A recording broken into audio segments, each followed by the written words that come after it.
Neue Fälle für Miss Marple. Herzlich willkommen zum SF-Krimi-Podcast. Mein Name ist Wolfram Höll. Bei mir ist die Frau, die das Aufnahmestudio ganz festlich geschmückt hat mit grünen Stechpalmzweigen.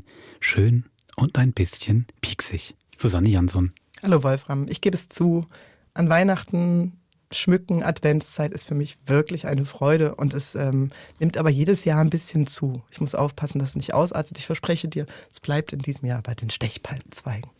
Aber wie schön, mir wird da ganz warm ums Herz. Ganz warm ums Herz wird mir beim heutigen Hörspiel, der heutigen Lesung, die wir haben. Wir sind ja bei 9 Fällen für Miss Marple und passend zum Weihnachtsfeiertag gibt es heute Miss Marples Weihnachten. Das hat mich auch ganz glücklich gemacht, als ich die Anthologie mit 12 Geschichten gelesen habe, weil das ist natürlich ein Fest für jeden Hörspiel-Spielplan, etwas passend zu den Feiertagen zu haben und dann eine neue, alte Weihnachtsgeschichte, ein Weihnachtskrimi. Das musste ich natürlich sofort nehmen. Aber sie hat mich auch gleich gefangen genommen und eingewickelt in den Krimi und aber vor allen Dingen in das Setting. Du hast es gerade gesagt, neu und alt. Der Krimi ist nicht aus der Feder von Agatha Christie, sondern von Ruth Ware. Man kann aber schon sagen, die weihnachtliche Tradition und auch die Miss Marple-Tradition wird in dem Fall wirklich hochgehalten, oder? Sehr traditionsbewusst. Ja, können wir ganz gerne danach drüber unterhalten, wie viele Parallelen es zu Agatha Christie Miss Marple hier gibt und vor allen Dingen für die, die die Bücher noch gut im Kopf haben, gibt es einige alte Bekannte, die man hier wieder trifft. Wunderbar. Wer hat's gelesen? Nicola Weißer hat es gelesen. Musik ist von Lukas Fretz und Gott sei Dank war auch er wie ich in der Weihnachtsdeko-Laune und hat wirklich die Snowbells und so unter dem Text zum Klingen gebracht. Wunderbar. Dann hoffe ich, dass es euch gerade eingeschneit hat, wie Miss Marple bei Miss Marples Weihnachten. Viel Spaß. Miss Marples Weihnachten von Ruth Ware. Also, meine liebste Tante Jane. Die Stimme von Raymond West drang durch die Leitung, diesmal gar mit einem Quäntchen mehr von seinem gewohnt einnehmenden Charme. Was denkst du? Wie wäre es mit einem richtig altmodischen St. Mary Mead Weihnachten? Miss Marple unterdrückte einen wehmütigen kleinen Seufzer. Worüber sie nachdachte, war, dass kein Weihnachten heutzutage den Weihnachtsfesten ihrer Kindheit je das Wasser reichen könnte. Und ganz gewiss kein Weihnachtsabend, an dem sie mit Raymond und seiner Frau dicht gedrängt in ihrem kleinen Cottage hockte. In Miss Marples Kindheit gab es zu Weihnachten wohlig lodernde Kaminfeuer, Strümpfe voller Süßigkeiten, Nüsse und Zierfiguren und ein Weihnachtsessen, das es mühelos mit dem am Hof Heinrichs VIII. Aufnehmen konnte, mit Lendenbraten, Schinken und Truthahn, dazu Kartoffeln, gekochte wie gebratene und zum Nachtisch nicht nur eine, sondern 2 Portionen Plumpudding. Das weitläufige Landhaus war damals voller Kinder ihres Alters gewesen, dazu Unmengen von Tanten, Onkeln und allerlei Verwandten. Heute traurigerweise allesamt verschieden. Und sie hatten die Art von Spielen gespielt, die bei heutigen Eltern als viel zu gefährlich verpönt waren. Ihr Lieblingsspiel war Snapdragon gewesen, bei dem es galt, brennende Rosinen aus einer lodernden Schüssel voller Brandy zu picken. Ein Heidenspaß, bei dem es immer Mordsgeschrei und verbrühte Finger gab.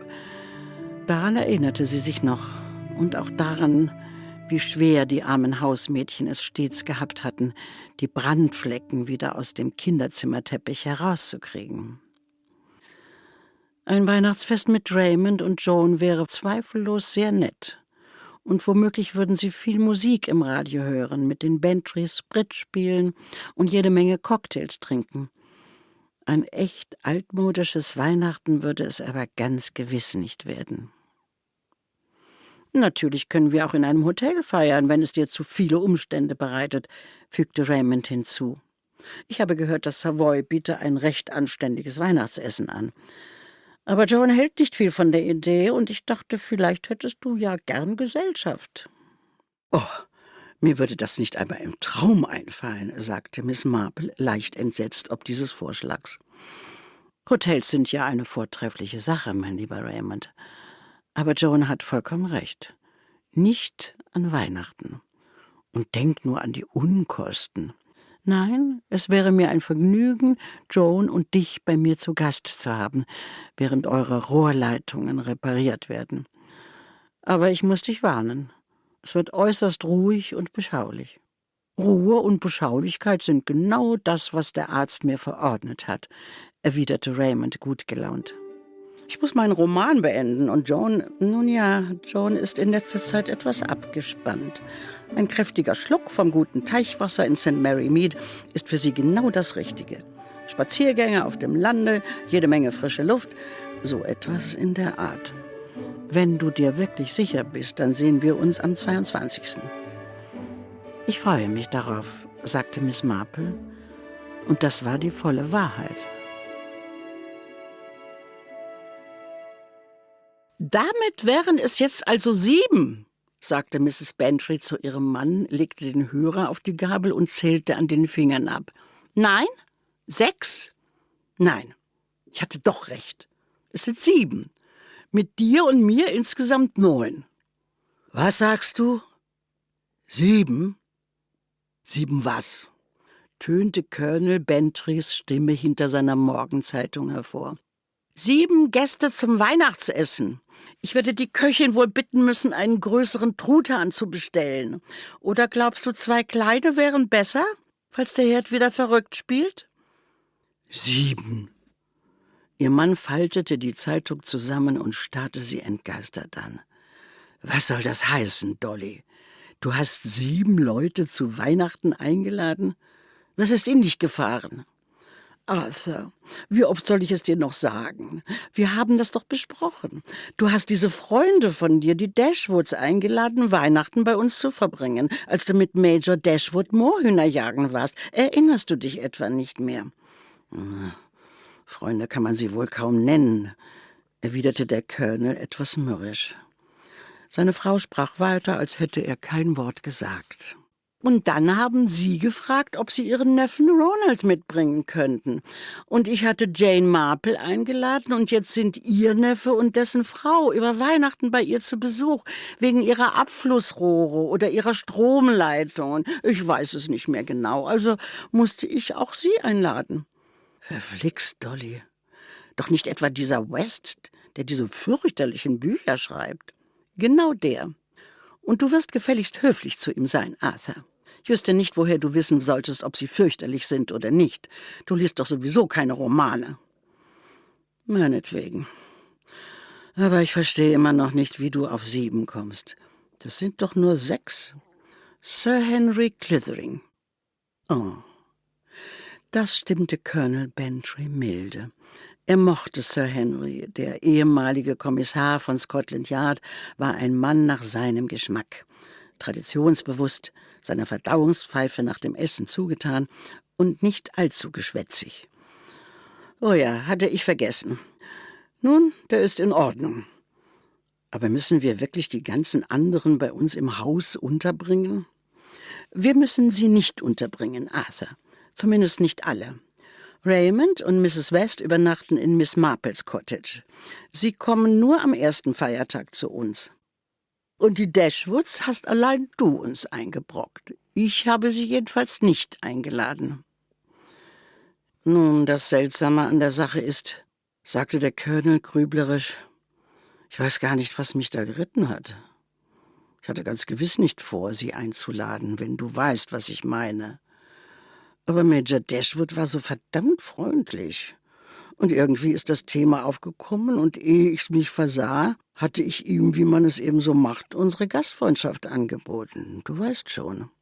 Nein, Arthur, das weiß ich nicht. Ich war ja nicht dabei.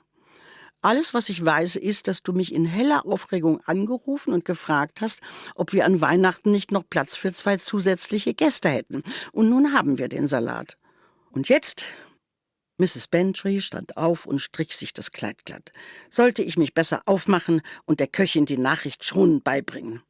Ich hoffe nur, dass es noch nicht zu spät ist, um bei Footed einen 2. Truthahn zu bestellen.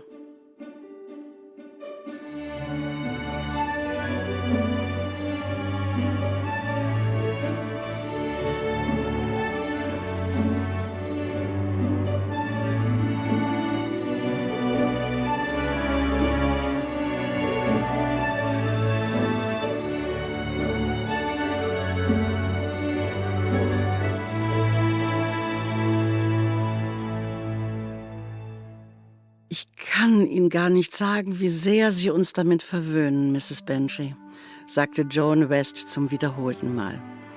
Sie rührte ihren Cocktail um und ließ den Blick bewundernd durch das Wohnzimmer von Gossington Hall schweifen. Vom lodernden Feuer im Kamin zum über den Sims drapierten Strauß aus Winterbeeren und Efeu. Ein richtig altmodisches Weihnachten. Und was für ein entzückender Baum. Collins hat sich dieses Jahr selbst übertroffen, sagte Mrs. Bantry. Sie stellte ihren Nähkorb beiseite und musterte zufrieden die hohe nordische Fichte in der Ecke des ausladenden Wohnzimmers. Das ist unser Gärtner, wissen Sie, obwohl er heutzutage eher so etwas wie ein Einsatzleiter ist. Wir mussten gerade einen neuen Hilfsgärtner einstellen, Bertie Finch, weil der arme Collins die schweren Grabarbeiten nicht mehr schafft. Bertie ist ein bisschen... Sie verstummte, fing Miss Marples Blick auf, hüstelte, dann sagte sie, »Tja, in der Not frisst der Teufel Fliegen. Und ich muss sagen, dass wir uns über seine Arbeit nicht beschweren können. Schließlich ist es heutzutage schwer, gutes Personal zu finden, und unser Garten ist nun mal riesig.« Joan folgte ihrem Blick aus dem Wohnzimmerfenster und über die wahrhaft äußerst weitläufigen Rasenflächen. »Oh, es schneit schon wieder. Perfekt.« Weiße Flocken rieselten auf die dicke, makellose Schneedecke, die bereits die kunstvoll beschnittenen Eiben und die in Sackleinen gepackten Rosenbüsche auf der Terrasse überzog. »Weiße Weihnacht«, sagte Raymond mit ironischem Lächeln. »Was für ein Postkartenklischee.« »Ja, mein Lieber, überaus idyllisch«, pflichtete Miss Marple ihm gelassen bei. Sie saß in einem hohen Lehnstuhl am Kamin, mit Handschuhen und Spitzenhäubchen, ganz viktorianische alte Dame, und sie strickte etwas Luftiges und Weißes, das ihr sanft über den Schoß fiel. Wenn auch furchtbar lästig für die Kraftfahrer, wie man mir versicherte. »Verflucht lästig für alle«, warf Major Dashwood ein. »Im Radio haben sie gesagt, die Zugverbindung von London sei unterbrochen. Scheint, als hätten wir verflixtes Glück gehabt, dass wir vor dem Schnee noch durchgekommen sind.« »Ich will doch hoffen, dass wir nicht hier festsitzen, Carlton«, meinte die Dame gegenüber mit weit aufgerissenen blauen Augen. Mrs. Dashwood war eine hübsche, wenn auch etwas farblose Frau, Anfang 30, deren Miene sowohl rege als auch seltsam emotionslos wirkte. Ihre Augen waren so weit aufgesperrt, wie es nur ging, fast wie bei einer Porzellanpuppe. Doch der tief besorgte Ausdruck darin kam Joan eigenartig gespielt vor. »Mach dir keine Sorgen, Esme, Liebste«, versicherte ihr Gatte und tätschelte ihren Arm. »Wir müssen ja nicht so rasch wieder nach London zurück, und Arthur und Dolly werden uns ja wohl kaum vor die Tür setzen und nach draußen in den Schnee jagen.« »Was haben Sie gesagt?« fragte Colonel Bantry und sah von seiner Pfeife auf, die er eben am Kaminfeuer reinigte. »Sie hinaus in den Schnee jagen? Ivo, kommt gar nicht in Frage.« »Arthur«, unterbrach Mrs. Bantrys Stimme da die Unterhaltung der zwei Männer. Sie stand in der Zimmermitte unter einem riesigen Strauß aus Mistelzweigen, der vom Kronleuchter herabhing. »Geschlagene 10 Minuten stehe ich jetzt schon unter diesem Mistelzweig und warte darauf, dass du es bemerkst.« »Nun, das können wir natürlich nicht zulassen«, sagte Major Dashwood, stellte seinen Whisky ab und hiefte sich mit gespielter Ritterlichkeit aus seinem Sessel. »Wenn Sie erlauben, Mrs. B.« Mrs. Bantry hielt ihm eher widerwillig, wie es Miss Marple schien, eine gepuderte Wange hin. Major Dashwood drückte ihr einen schnauzbärtigen Kuss auf und entbot anschließend eine Verbeugung. »Da bin ich Ihnen wohl zuvorgekommen, Bantry, nicht?« scherzte der Major schmunzelnd und kehrte zurück auf seinen Platz. »Jetzt bin ich an der Reihe, Raymond«, sagte Joan. Sie stellte ihr Glas neben dem großen scharlachroten Weihnachtsstern ab, ging hinüber in die Zimmermitte und stellte sich unter das Gesteck. Ihr Mann lächelte und erhob sich, um zu ihr zu gehen. »Natürlich ist das alles äußerst heidnisch«, merkte er an, nachdem er seine Frau auf die Wange geküsst hatte. »Ein Glück, dass der Pfarrer nicht hier ist. Ich weiß nicht, was er von diesen hartnäckigen Überresten unserer alten Götter halten würde. Ihre hübschen kleinen Weihnachtstraditionen?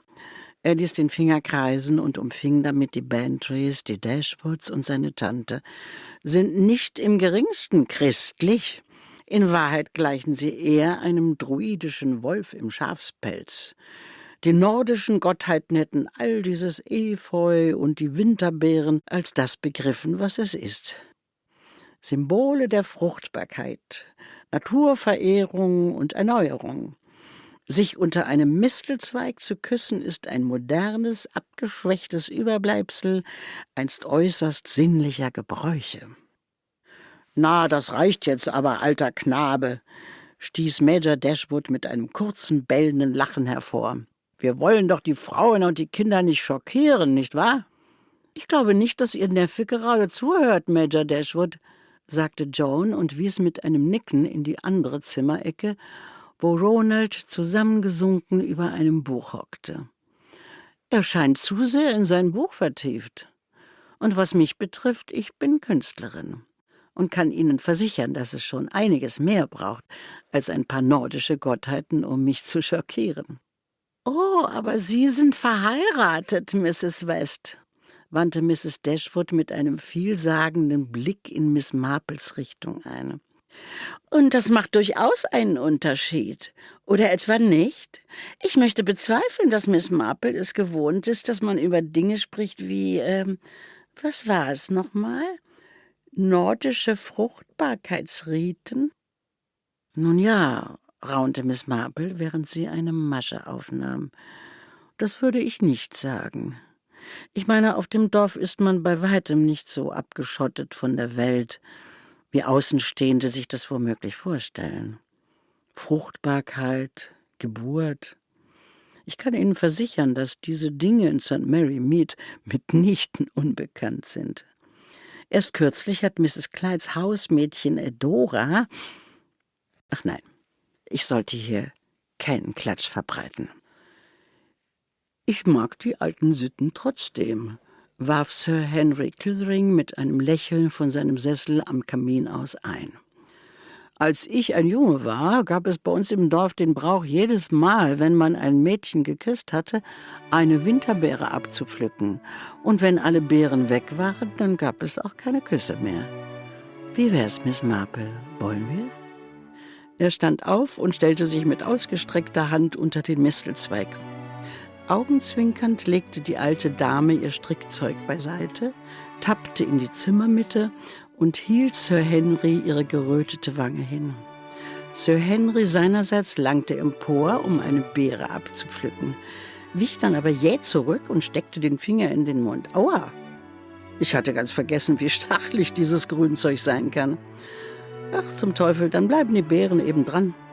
Aber auf den Kuss bestehe ich.« Er beugte sich hinab und küsste die alte Dame auf die Wange, und Miss Marple schenkte ihm ein beinahe spitzbübisches Lächeln. »Das war nicht mein erster Kuss unter einem Mistelzweig, Sir Henry. Ich muss dabei stets an Hutnadeln denken, wissen Sie?« »Hutnadeln?« wiederholte Sir Henry verblüfft. »Ich fürchte, hier kann ich Ihnen nicht mehr folgen, Miss Marple.« »Oh ja, in der Tat. Früher lungerten die jungen Burschen bei Weihnachtsfeiern stets unter dem Zweig herum. Und wenn ein Mädchen vorbeikam, das ihnen gefiel, forderten sie einen Kuss ein, und manchmal waren sie dabei ziemlich beharrlich. Meine liebe Mutter aber riet den jungen Damen immer, eine Hutnadel in ihrem Mieder zu verstecken. Es gibt nichts Besseres als eine Hutnadel, um unerwünschte Verehrer etwas in die Schranken zu weisen. In Eisenbahnwaggons sind sie ebenso nützlich.« »Eisenbahnwaggons?« Sir Henry Clythering klang nun vollends verwirrt. Auf der anderen Seite des Raumes warf Raymond seiner Frau einen leicht besorgten Blick zu. Aber wirklich, seine Tante wurde in der Tat immer zerstreuter. »Oh ja«, schaltete sich Mrs. Bantry von ihrem Sessel in der Ecke ein. »Ich kann mich noch gut daran erinnern. Der Zug fuhr in einen Tunnel und alle Lichter gingen aus. Also ergriffen die jungen Männer die Gelegenheit, das Mädchen, das ihnen gegenüber saß, zu küssen. Zuweilen sogar ein wildfremdes. Und wenn es ein langer Tunnel war, dann setzten sie sich natürlich wieder hin, bevor der Zug draußen war. Und sobald die Lampen wieder angingen, starrte man wütend auf eine ganze Reihe junger Burschen, ohne dass man wissen konnte, wer von ihnen es gewesen war. Hatte man jedoch eine Hutnadel zur Hand, konnte man sie damit pieksen, und das ließ sie rasch wieder auf ihren Platz zurückeilen. »Grundgütiger Dolly«, sagte ihr Mann reichlich erstaunt. »Ich hatte ja keine Ahnung, wie ungestüm du sein konntest.« »Nun, Arthur, das tat man natürlich nur, wenn man den jungen Mann nicht mochte.« In dem Augenblick erklang der Gong. Der gebückt dahockende Jüngling in der Ecke hob den Blick von seinem Buch. »Ach, gibt's endlich Abendessen? Ich bin am Verhungern.« »Das ist der Ankleidegong«, erklärte Mrs. Bantry streng. »Nicht, dass ich mir die Mühe machen würde.« Sie nahm ihre Flickarbeit wieder zur Hand, strich sich ihr eher zweckdienliches dunkelbraunes Spitzenkleid glatt. Mrs. Dashwood allerdings erhob sich und verließ den Raum, während sie vor sich hin murmelte, sich die Nase pudern zu müssen. »Na, Clythering?« Major Dashwood stand auf und streckte sich. »Wie wär's denn mit einer Partie Billard vor dem Essen?« »Ich fürchte, ich spiele gar kein Billard«, erwiderte Sir Henry. »Aber vielleicht ist Bantry ja für ein Spiel zu haben, und ich komme mit und schreibe Punkte auf.« »Ich leiste Ihnen beiden auf eine Zigarette Gesellschaft«, erklärte Raymond West, und die 4 Männer gingen hinaus ins Billardzimmer und ließen Joan, Miss Marple und Mrs. Bantry allein mit dem teilnahmslosen Ronald. »Ich wünschte, er würde endlich dieses Buch weglegen«, raunte Mrs. Bantry den beiden Frauen zu und stieß ihre Nadel mit kaum gebändigter Vehemenz in ihre Flickwäsche. »In Gesellschaft zu lesen ist ja so schrecklich unhöflich. Hätte ich mir das als Kind erlaubt, man hätte mir das Buch längst weggenommen. Oh, verflixt, jetzt sind mir die Nadeln ausgegangen.« »Gewiss, meine Liebe, aber das ist ein heikles Alter«, flüsterte Miss Marple. Und dann, nun lauter, richtete sie das Wort an den Jungen. »Erzähl mir doch bitte etwas über dich, Ronald. Du wohnst bei deinem Onkel und deiner Tante?« »Ja«, antwortete der junge Mann. Für einen Schüler kam er ihr etwas zu alt vor, obwohl das bei den jungen Leuten heute schwer zu sagen war, dachte Miss Marple. Von seinen Manieren her glich er jedoch tatsächlich einem linkischen Schuljungen. Jetzt lief sein Gesicht so unschön purpurn an wie eine rote Rübe, und er verstummte wieder. So angestrengt, als müsste sie einen Stein zum Reden bringen, bemerkte Mrs. Bantry: »Dein Buch scheint ja sehr spannend zu sein. Was liest du denn?« »Das Bild im Spiegel. Detektivgeschichten wie Gift im Glas.« »Wie grauslich«, sagte Mrs. Bantry, doch Miss Marple schüttelte den Kopf. »Oh nein, meine Liebe, das ist Miss Sayers, weißt du? Lord Peter Wimsey heißt ihr Detektiv, ein sehr mondäner junger Mann. Ich habe es selbst gelesen, letztes Jahr, hatte es mir aus der Fahrbücherei in Much Benham ausgeliehen. Die Handlung ihrer Geschichten ist immer äußerst clever, und sie stecken voller literarischer Zitate, wenngleich ich zugeben muss, dass ich die lateinischen Wendungen nicht immer ganz verstehe. Raymond ist so nett und übersetzt sie für mich, aber ich fürchte, er hat nicht viel für Kriminalliteratur übrig.« »Das passt zu Raymond«, bemerkte Mrs. Bantry ein wenig schnippisch. »Ich glaube, Raymond interessiert sich einfach mehr für die Psychologie eines Verbrechens als für die Zuweisung der Schuld«, schaltete sich Joan ein. »So viele Kriminalautoren interessieren sich bei einer Tat nur für das Wer auf Kosten des Warums. Etwa, auf welchen freudschen Störungen beruhen die kriminellen Triebe?« »Da hast du gewiss recht, meine liebe Joan«, sagte Miss Marple, während die Stricknadeln in ihrer Hand bedächtig weiterklickten. »Aber weißt du, obwohl die Menschen furchtbar niederträchtig sind, bin ich mir nicht sicher, ob dabei wirklich so viele sexuelle Neurosen im Spiel sind, wie Raymond zu glauben scheint. Ich finde, oftmals sind die Motive doch um einiges banaler.« Geld zum Beispiel spielt traurigerweise sehr häufig eine Rolle. Bei der Erwähnung des Wortes sexuell nahm das Gesicht des jungen Mannes einen noch tieferen Rotton an. Dann murmelte er etwas übers Händewaschen und verließ den Raum. »Wer sind denn überhaupt diese Dashwoods, Dolly?« fragte Miss Marple, als Ronalds Schritte auf dem Flur verhallten. Mrs. Bantry legte ihr Flickzeug beiseite und schürte mit unverhohlener Übellaunigkeit das Feuer. »Oh, es sind wirklich ganz fürchterliche Leute. Ich weiß wirklich nicht, was Arthur sich dabei gedacht hat. Das sieht ihm überhaupt nicht ähnlich. Normalerweise ist er der ungeselligste Mensch der Welt. Na ja, natürlich nicht, wenn es um dich oder Sir Henry geht. Menschen, die er mag, meine ich. Aber bei Leuten, die er nicht gut kennt, ist er für gewöhnlich geradezu menschenscheu. Und dann geht er hin und lädt die Dashwoods ein. Er heißt Colton oder Carlton oder so ähnlich, ist ein pensionierter Major und Bruder von Lord Archibald Dashwood. Oder vielleicht auch ein Cousin. Ich kann es mir nicht mehr merken. Es ist eine so weitläufige Familie. Und sie ist, ich glaube, sie war früher mal so eine Art Schauspielerin. Sie heißt Esme, wenn es dich interessiert. Und was ihren Neffen angeht, seit seiner Ankunft ist eine absolute Plage. Wollte heute Morgen nicht mal mit zur Kirche kommen. Und das am ersten Weihnachtstag, um Himmels Willen. Ich fürchtete schon, Arthur würde ihm mit der Peitsche drohen. Ihm ist wahrscheinlich langweilig, sagte Joan gedankenlos, lief dann aber rot an, als sie den Fauxpas bemerkte. Ich meine, für uns ist es freilich etwas anderes, aber in dem Alter, Sie wissen schon. Aber natürlich ist ihm langweilig, blaffte Mrs. Bantry. Jedem Jungen seines Alters wäre langweilig irgendwo auf dem Land und eingepfercht mit einem Haufen Erwachsener mittleren Alters. Aber das ist ja wohl kaum meine oder Arthurs Schuld. Wie ich es verstanden habe, hat man ihn wohl über Weihnachten mit Onkel und Tante weggeschickt, um ihn zu bestrafen, weil er in Oxford rausgeflogen ist. Es ging um Glücksspiel oder Ähnliches. Kurzum, sie wollen ihn nicht hier haben und er will ganz gewiss auch gar nicht hier sein. Und das Problem mit den jungen Leuten heutzutage ist, dass sie sich nicht mal scheuen, das zu zeigen. Nimmt nicht die geringste Rücksicht auf Arthur und mich. Hockt nur mit verschränkten Armen herum und gibt einsilbige Antworten, wenn man ihn etwas fragt.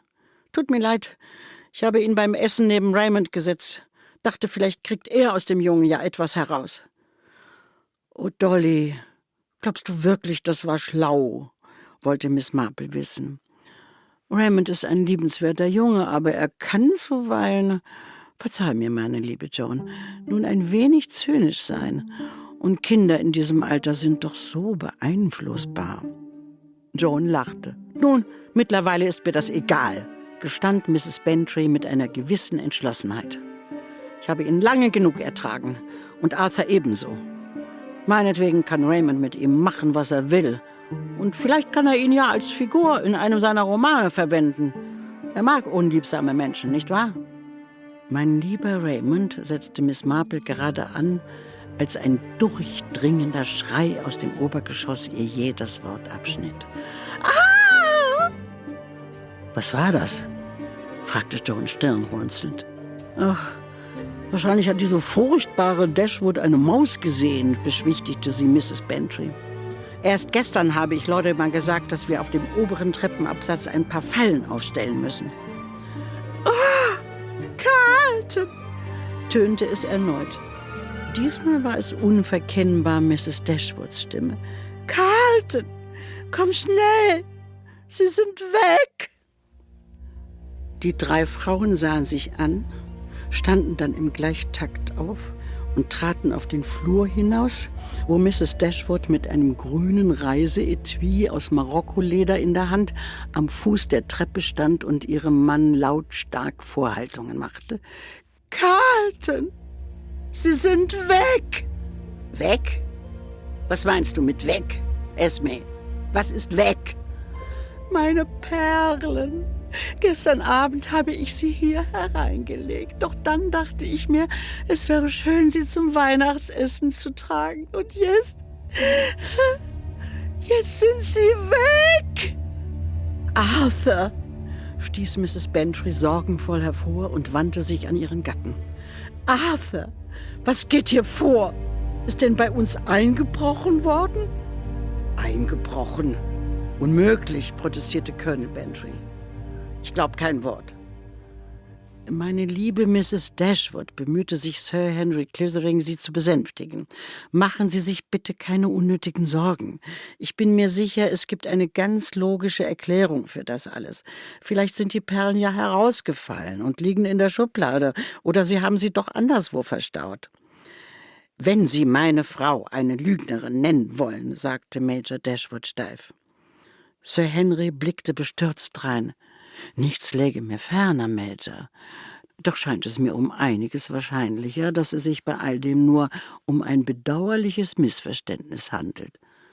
Mrs. Bantry«, er wandte sich an die Gastgeberin, »würden Sie bitte das Hausmädchen rufen. Ich bin sicher, dass sich alles im Handumdrehen klären lässt.« Ja, natürlich«, erwiderte Mrs. Bantry fahrig. »Womöglich. Ach je. Ach, wieso gehen Sie nicht alle zurück ins Wohnzimmer und ich klingle nach Mary?« Die kleine Gruppe entfernte sich im Gänsemarsch und Mrs. Bantry wandte sich voller Verzweiflung an ihre Freundin. »Siehst du, Jane, hatte ich dir nicht gesagt, dass die Dashwoods unerträglich sind und das auch noch direkt vor dem Weihnachtsessen? Die Köchin wird sich grün und blau ärgern und du weißt ja, wie schwierig es ist, Lendenbraten warm zu halten.« Rund 10 Minuten später stand Lorimer, der Butler, in Begleitung einer rotäugigen, aber gefassten Mary, dem Hausmädchen, in der Ecke des Salons. Lorimer hatte sich auf jeden Zentimeter seiner eindrucksvollen Größe stramm emporgereckt und versprühte eine raumgreifende Aura förmlicher Korrektheit. »Ich habe mit Mary gesprochen und sie ist sich sehr sicher, Ma'am, dass sie beim Herrichten des Zimmers heute Morgen das grüne Etui weder angerührt noch irgendwelche Perlen gesehen hat. Wenn Sie mir den Vorschlag erlauben, vielleicht wäre ja eine Durchsuchung von Mrs. Dashwoods Zimmer angebracht.« »Wenn ich es Ihnen doch sage, die Kette ist nicht da«, wimmerte Mrs. Dashwood, die mittlerweile in der Ecke auf einer Chaiselongue lag. Sie hielt ein Glas Brandy in der Hand und wirkte völlig aufgelöst. »Ich habe alles abgesucht. Glauben Sie etwa, ich hätte nicht gesucht? Ich bin doch keine Vollidiotin, wissen Sie?« »Selbstverständlich muss jemand nachsehen, Esme«, sagte ihr Mann schroff. »Das Einzige, was uns übrig bleibt. Die Frage ist nur, wer?« »Ich denke«, warf Sir Henry sachte ein, »dass wir die Suche Lorimer und Mary anvertrauen sollten. Fände es aber darüber hinaus gut, wenn je einer von den Bantrys und den Dashwoods anwesend wäre.« »Hervorragende Idee«, sagte Colonel Bantry mit grimmiger Miene. »Wollen wir, Dashwood? Und Sie würde ich auch noch gern dabei haben, Clissoring. Als Drittpartei sozusagen. Ganz unbeteiligt und so weiter.« Sir Henry nickte und die 3 Männer erhoben sich und stiegen hinter Lorimer und dem Hausmädchen die Treppe hoch. »Nun, wenn Sie mich fragen«, erklärte Raymond West gedehnt, als im Salon wieder Stille eingekehrt war, »ich werde mir diesen Tag im Kalender rot anstreichen. Ich sehe schon die Schlagzeile in der Morgenzeitung vor mir. Weihnachtlicher Juwelenraub im verschlafenen St. Mary Mead.« »Raub«, stöhnte Mrs. Dashwood von der Sofaecke her. »Oh, sagen Sie doch bloß sowas nicht. Die Perlen gehörten einmal Carltons Mutter, wissen Sie. Sie sind unbezahlbar, einfach unbezahlbar. Mindestens 3.000 Pfund wert. Wahrscheinlich sogar 5, wenn sie wirklich fort wären. Nun, ich wüsste nicht, wie ich das ertragen sollte.« Raymond ließ einen kurzen Pfiff ertönen und schüttelte den Kopf. »Versichert?« »Himmel, woher soll ich das wissen? Carlton kümmert sich um all diese Dinge. Doch selbst wenn sie es wären, diese Gesellschaften finden doch immer einen Weg, sich ums Auszahlen zu drücken.« »Ach du meine Güte, Miss Marple legte mit besorgter Miene ihr Strickzeug beiseite. »Ich weiß sehr wohl, was Sie meinen, Mrs. Dashwood. Mr. Blair, diesem aufgeweckten jungen Anwalt aus Mudge Benham, wurde das Motorrad in 2 Jahren 3-mal gestohlen. Und das letzte Mal hat sich die Versicherung geweigert zu bezahlen. Wissen Sie, er hat sich furchtbar darüber aufgeregt. Aber dann stellte sich heraus, dass sein Freund es sich nur geborgt und in der falschen Garage abgestellt hatte, so dass es am Ende ja zum Besten aller war. Denn man weiß ja, dass Versicherungen äußerst streng sind, wenn es um betrügerische Ansprüche geht. Und es hätte ihn in eine sehr heikle Lage gebracht, wenn die Zahlung wirklich geleistet worden wäre. Manche Leute glaubten tatsächlich, der Freund habe. Aber nein, ich sollte ja nicht tratschen. Mrs. Dashwood wandte Miss Marple ihr tränenüberströmtes Antlitz zu. »Was in aller Welt quasseln Sie da über Motorräder? Ich vermisse kein Motorrad. Und ich glaube kaum, dass man meine Perlen in irgendeiner Garage wiederfinden wird.« »Nein, da haben Sie ganz recht«, murmelte Miss Marple entschuldigend. »Es tut mir ja so leid. Ich fürchte, meine Fantasie ist mit mir durchgegangen. Sie haben völlig recht, Mrs. Dashwood. Wie überaus schmerzlich. Ach, kommen Sie, geben wir die Perlen jetzt nicht schon verloren. Es kann immer noch sein, dass sie einfach in eine der Schubladen gerutscht sind«, gab Joan tröstend zu bedenken. Doch als Sir Henry Clissoring rund 20 Minuten später ins Wohnzimmer zurückkehrte, war seine Miene wie versteinert. Und auf Raymonds fragend hochgezogene Brauen hin schüttelte er nur den Kopf. Mrs. Bantry fuhr bei seinem Erscheinen in die Höhe, und es schien, als sei sie am Rande der Verzweiflung. »Ich muss los und mit der Köchin reden. Sie wird völlig außer sich sein. Jane, kommst du mit?« Miss Marple nickte, legte ihre flauschig weiße Wolle beiseite und folgte ihrer alten Freundin in den Flur. In den ersten Minuten ging Miss Marple wortlos hinterher, aber als sie um die Ecke zur Bibliothek bogen, ergriff sie das Wort. »Du weißt schon, meine liebe Dolly, dass die Küche in der entgegengesetzten Richtung liegt.« »Das weiß ich sehr wohl«, gestand Mrs. Bantry freimütig, öffnete die Tür zur Bibliothek und sank mit gequälter Miene in einen der Ledersessel. »Ich musste einfach raus aus diesem Wohnzimmer. Das Geseufze und Gestöhne dieser vermaledeiten Frau hätte ich nicht eine Sekunde länger ertragen können. Oh Jane, was für ein Jammer! Und das am Weihnachtstag. Arthur hat sich so auf seinen Lendenbraten gefreut, und es gibt einfach nichts Schlimmeres als trockenen Truthahn. Ich nehme an, sie hat die Perlenkette gestern Abend tatsächlich getragen?« erkundigte sich Miss Marple.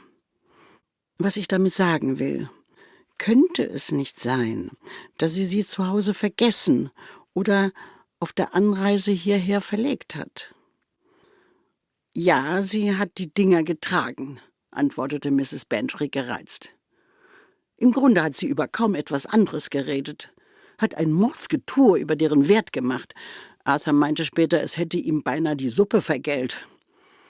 Ziemlich ordinär, so würde ich es nennen.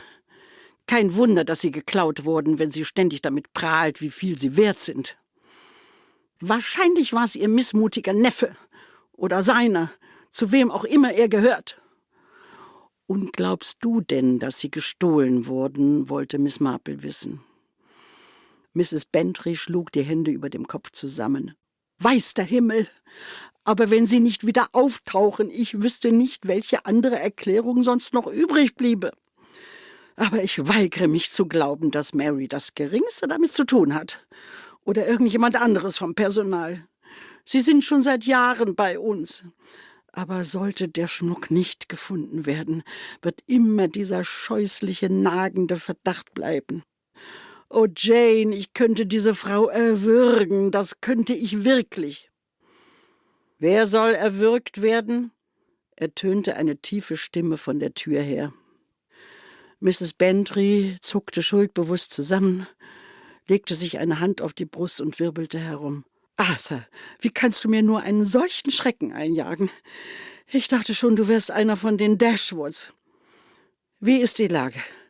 Irgendeine Spur von der Kette?« »Nicht die geringste«, erwiderte ihr Ehemann kummervoll. »Mary und Lorimer haben das Zimmer der Dashwoods gründlichst durchkämmt. Und jetzt machen sie mit den Dienstbotenzimmern weiter. Es ist so verdammt schwierig, Dolly. Das kann ich dir sagen. Ich bin runtergekommen, um im Dorf anzurufen, damit sie uns Constable Pork schicken. Mehr kann man in diesem Moment wohl kaum tun. Oh, Arthur, ist es wirklich nötig, wenn wir die Polizei ins Spiel bringen?« »Nichts zu machen, Liebes«, sagte Colonel Bantry mit einem Ausdruck trostloser Schicksalsergebenheit. »Mrs. Dashwood ist felsenfest davon überzeugt, dass die Kette gestohlen wurde. Wahrscheinlich irgendwann heute Morgen. Entweder als alle in der Kirche waren oder als wir bei Drinks im Salon saßen. Gestern Nacht hat sie die Kette vor dem Zubettgehen in ihr Schmucketui gelegt und sie ist sich ganz sicher, dass nachts niemand in ihrem Zimmer war. Und da sie auch auf ihrem Zimmer gefrühstückt hat, bleibt nur noch ein Zeitfenster ab 10 Uhr morgens. Clithering befragt gerade Collins, ob er irgendwen gesehen hat, der auf dem Gelände herumgeschlichen ist, aber ich glaube, das ist ziemlich aussichtslos.« »Ach, herrje«, stöhnte Mrs. Bantry verzweifelt. »Dann bleibt uns wirklich nichts übrig, als Pork anzurufen. Aber der Truthahn wird knochentrocken sein, wenn der hier fertig ist.«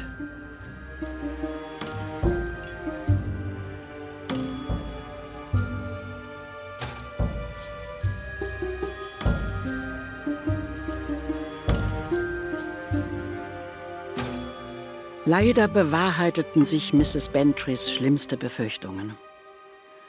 Es war fast 3 Uhr, als Police Constable Pork durch den Schnee nach Gossington Hall gestapft kam.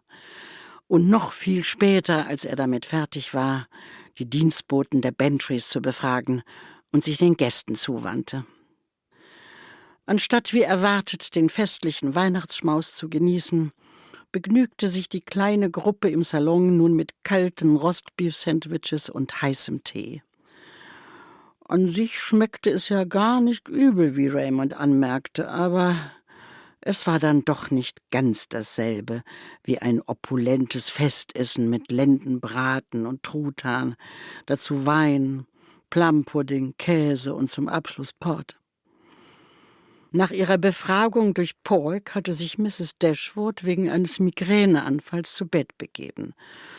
Und man konnte Colonel Bantry die verschneite Terrasse auf- und abschreiten sehen, die Pfeife fest zwischen die Zähne geklemmt und mit grimmigem Gesicht, als Pork in den Salon trat und sagte: »Miss Marple, wenn Sie gestatten?« Miss Marple nickte gefasst, legte ihr Strickzeug ordentlich zusammen und folgte dem Constable durch den Gang bis zu Colonel Bantrys Arbeitszimmer, wo die Befragungen stattfanden.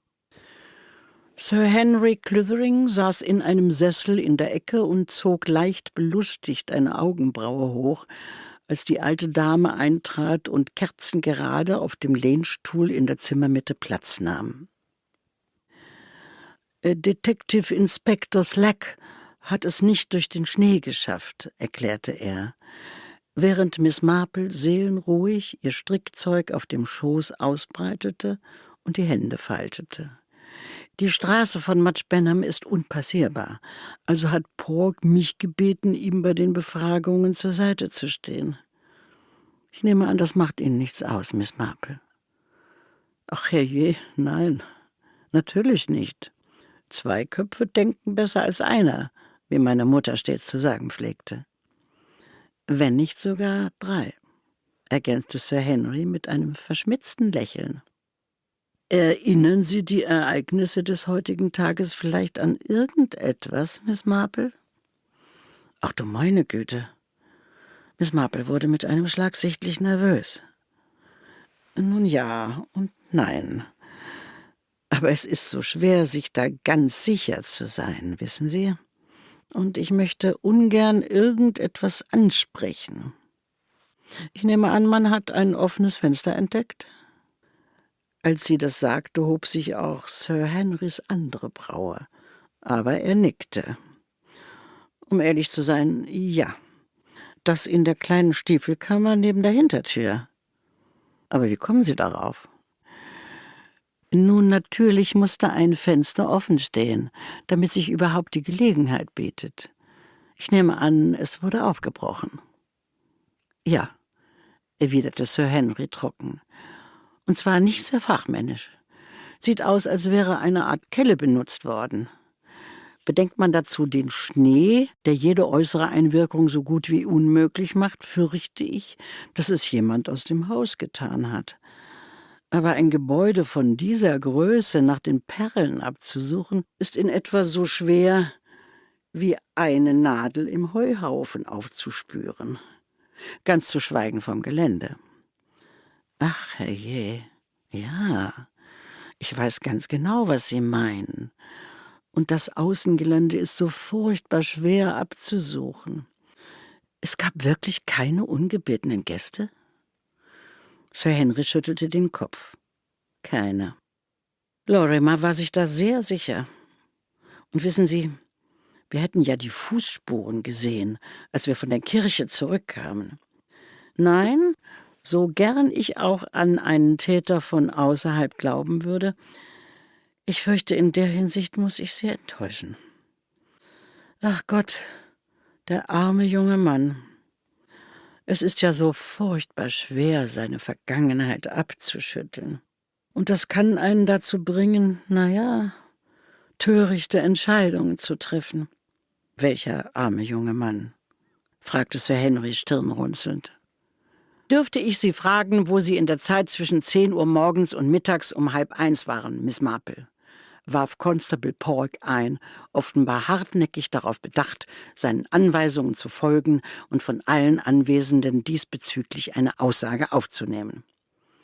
»Entschuldigen Sie, dass ich das fragen muss. Es ist reine Routine, das verstehen Sie doch sicher.« »Aber gewiss doch«, erwiderte Miss Marple ernst.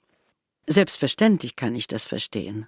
Und ich kann Ihnen auch sagen, dass ich in der Kirche war, zusammen mit den Bantrys, Joan, Raymond und den Dashwoods.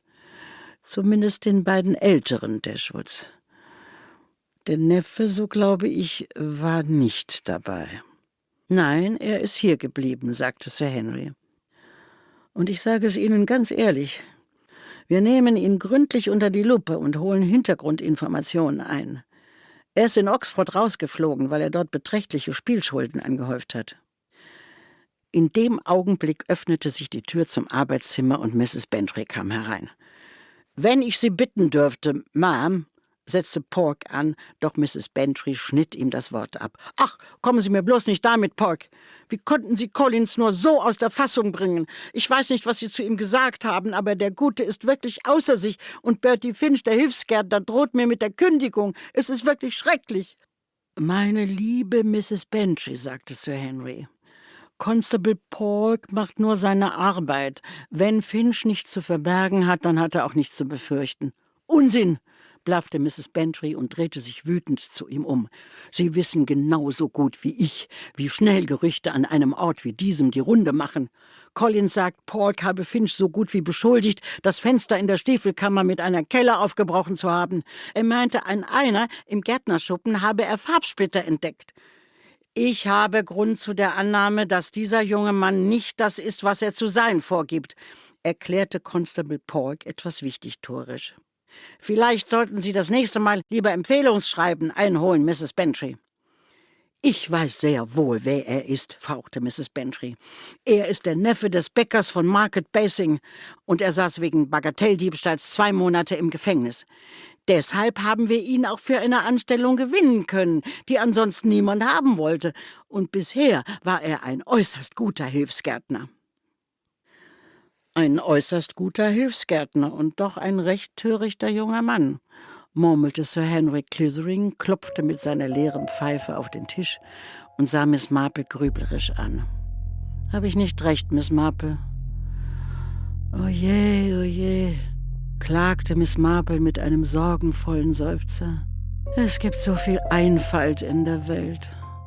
Und es ist so schwer für einen jungen Mann, seinen Weg zu finden. Dolly, wenn du erlaubst, ich müsste einen Augenblick allein mit Constable Polk und Sir Henry Clithering sprechen. Und dann werde ich wieder zu euch in den Salon kommen. Ich glaube, wir könnten alle eine Tasse Tee gebrauchen.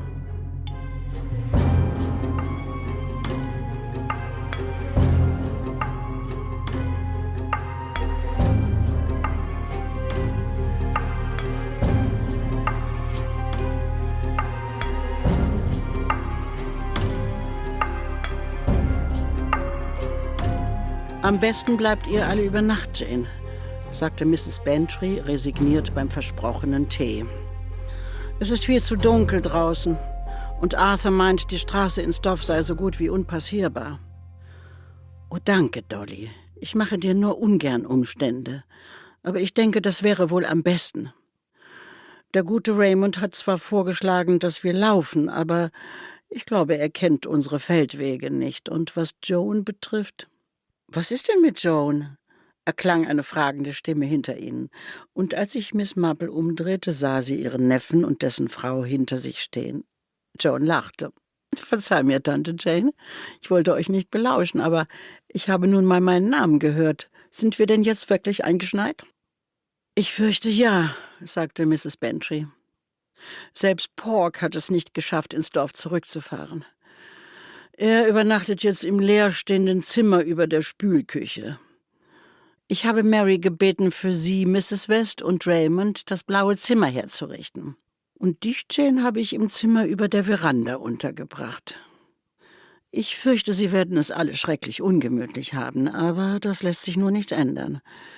Mary ist ja sonst so gründlich, aber die ganze Angelegenheit hat ihr schrecklich zugesetzt und das zweite Hausmädchen Dorcas ist wegen eines hysterischen Anfalls zu Bett gegangen. Ein hysterischer Anfall, was sagen Sie dazu?